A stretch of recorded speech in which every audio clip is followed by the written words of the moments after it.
So a lot of the stories that we tell children, especially little girls, involve princesses. And those princesses generally are idealized to have long, flowing, beautiful hair. And as a bonus, which we don't really realize until we're older, clear, hairless skin. Yes, I'm going to go there. And what a lot of people don't realize is that for most of the population, achieving that is very, very hard. And so what I'm going to talk about is how I've always felt like the nice, not wicked, but sort of also ran stepsister that never quite felt really pretty, but always wanted to be the princess, and how I, where I've come. So some of my earliest childhood memories are sitting on my mother's lap or on the floor in front of her while she is wielding a wide tooth comb and a bottle of Johnson & Johnson detangler, combing my longer than waist length hair when I'm like 3 years old. This was torture.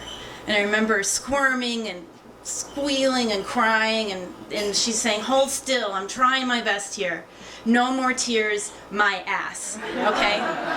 And, my mother, in the 70s had like long, beautiful, strawberry blonde, straight hair.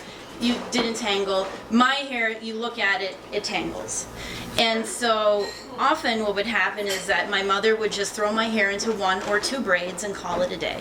And that was my go-to hairstyle that I would rock as a preschooler.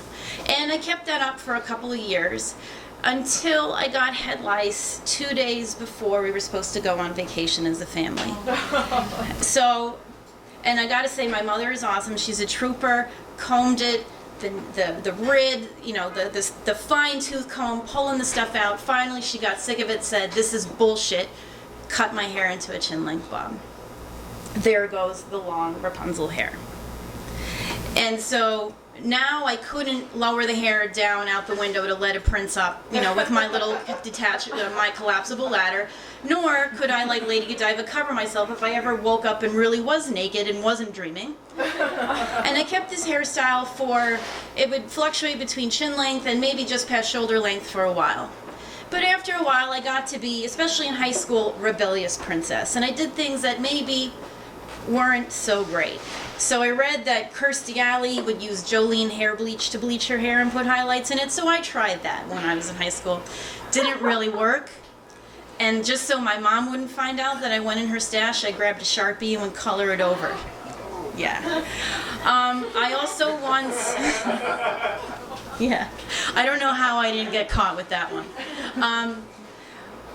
I would pull my hair into really, really tight ponytails, but I still had this massive curly hair at the back, and I probably caused a lot of damage, which is why my hair falls out today. But, I did a lot of other scrunchies. Now we look back and we say, God, what were we thinking? But I rocked a scrunchie a lot, because after a while I was like, fuck being a princess. I don't care what I look like. It's the 90s. Everyone wears grunge. Whatever.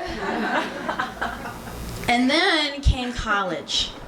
And then you realize that, wow, I'm away from home and I really might be able to find a prince.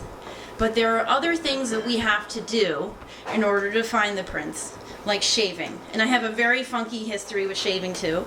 My mother wouldn't let me shave my legs even when all of the other girls started. And so here I am being made fun of because my mother won't let me shave. And part of the reason why was when I was about 6, I took Daddy's razor and, like Daddy, shaved my face, I don't know why, and ended up slicing off half of an eyebrow. And Mom was like thanking Jesus that I didn't slice my eye. So that's why Mom didn't let me anywhere near a razor. And what she finally caved and got me an electric razor. Those things suck. They always leave, even if it's the lowest setting, they always leave a little bit of stubble. So it's never quite there. But I was so excited to be shaving that I would shave every single day. Legs, hairless. I even once shaved my arms until one of my fellow Paisana friends said, "Valerie, why the hell did you shave your arms? And you marry rich if you have hairy arms. Now you're not going to marry rich." Oh well.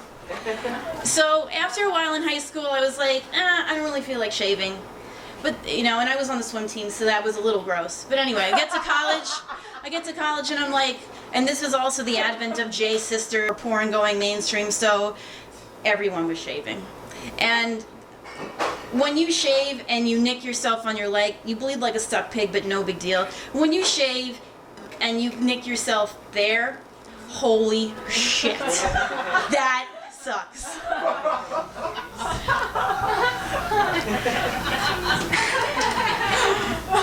But these are the things we do to find the prince and to find love, right?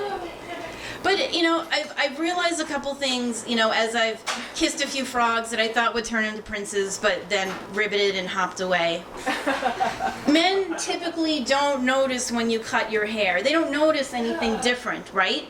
So sometimes they don't notice when you don't shave your legs, and that's kind of awesome. And so sometimes I would get a little bit lazy.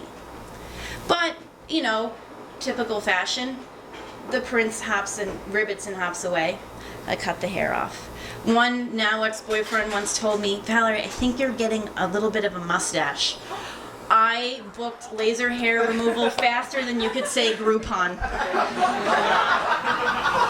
And the only thing worse than hearing you are the perfect candidate for laser hair removal is hearing, gee, I'm really sorry, but you're really not hairy enough there to take care of that. Like, sorry. That sucks. You know, $200 later. But the other thing I learned, and you know, that men really don't notice and generally don't care about these things, and if they do, well, they're assholes and I don't want them anyway, is I don't really want to be a princess. I don't want to sit in a tower and wait for a prince to save me. I want to be the queen. I want to get out there and do shit and make it happen and not give a shit what anybody thinks. My hair's not corporate. I don't care. I'm the fucking queen. I didn't shave my legs today. Oh well, I'm the queen. Deal with it.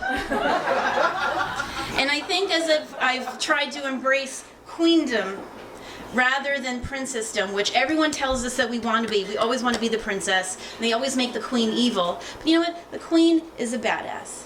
And as I've come into this getting there badassness dumb, I find myself being complimented on my hair and my eyelashes and, oh, am I wearing, what brand of mascara am I wearing? Nothing.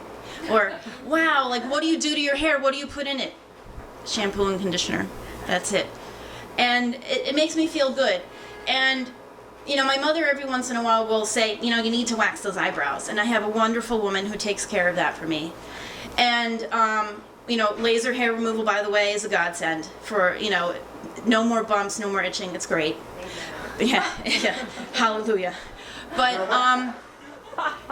you know, in closing, I don't always love my hair, but it's grown on me. And grown. And grown. And grown. Thank you.